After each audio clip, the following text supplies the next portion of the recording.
नमस्कार, मैं हूं दिबांग।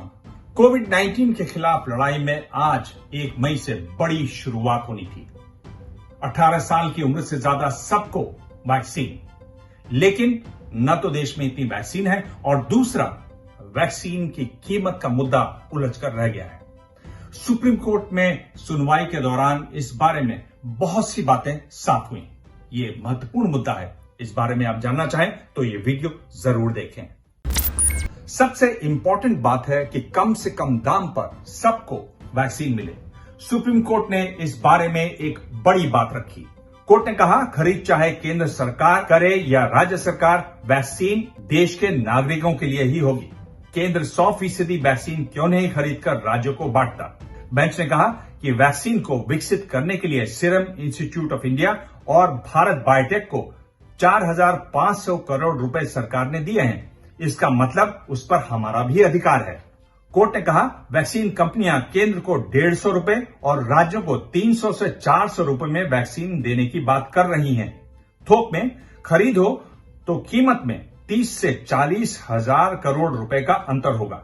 देश को इतना अतिरिक्त भुगतान क्यों करना चाहिए? ये पैसा कहीं और इस्तेमाल किया जा सकता है। सरकार थोक में वैक्सीन खरीदकर राज्यों को दे।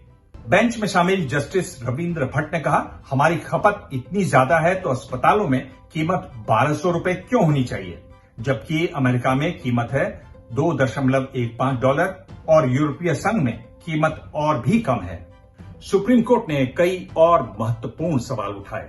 सर्वोच्च अदालत ने पूछा कि वैक्सीन की कीमत और उसे बांटने का काम वैक्सीन बनाने वाली कंपनियों पर कैसे छोड़ा जा सकता है। कोर्ट ने कहा, आपको इसके लिए जिम्मेदारी लेनी होगी। कोर्ट ने जानना चाहा, क्या समानता का ये सवाल निजी क्षेत्र पर छोड़ा जा सकता है? हमें राष्ट्रीय टीकाकरण कार्यक्रम को क्यों नहीं अपनाना चाहिए? कोर्ट ने कहा कि राष्ट्रीय टीकाकरण मॉडल अपनाना चाहिए क्योंकि गरीब आदमी टीके का भुगतान नहीं कर पाएगा। हाशिए पर रह रहे लोगों और अनुसूचित जाति और जनजाति की आबादी का क्या होगा?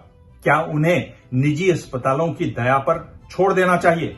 सुप्रीम कोर्ट ने सुझाव दिया कि सरकार को, और यह महत्वपूर्ण है, सभी नागरिकों को मुफ्त टीका देने पर विचार करना चाहिए। कोर्ट ने एक और इंपॉर्टेंट बात कही जिसके बारे में चर्चा कम होती है।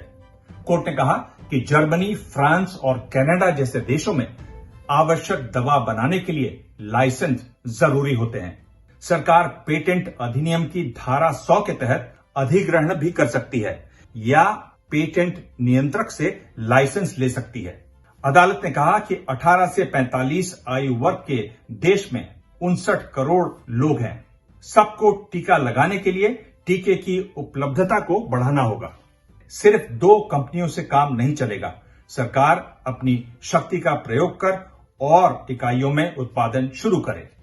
सुप्रीम कोर्ट की बेंच ने पूछा, क्या वैक्सीन डेवलप करने के लिए सरकार ने सीरम इंस्टीट्यूट ऑफ इंडिया को 3,000 करोड़ और भारत बायोटेक को 1,500 करोड़ रुपए दिए हैं? सरकार को इस बारे में सफाई देनी चाहिए। इस बारे में आप भी अपनी राय कमेंट बॉक्स में जरूर छोड़ें। मैं आपकी राय पढ़ता हूं, उसके जवाब भी देता हूं, वो भी देखिएगा। आप चाहें तो मुझे ट्वीट कर सकते हैं। ट्विटर पर मैं ज्यादा होता हूं, आजकल तो ज्यादा ही होता हूं। मेरा हैंडल है @दिबांग, DIBANG। आपकी राय का है इंतजार। धन्यवाद।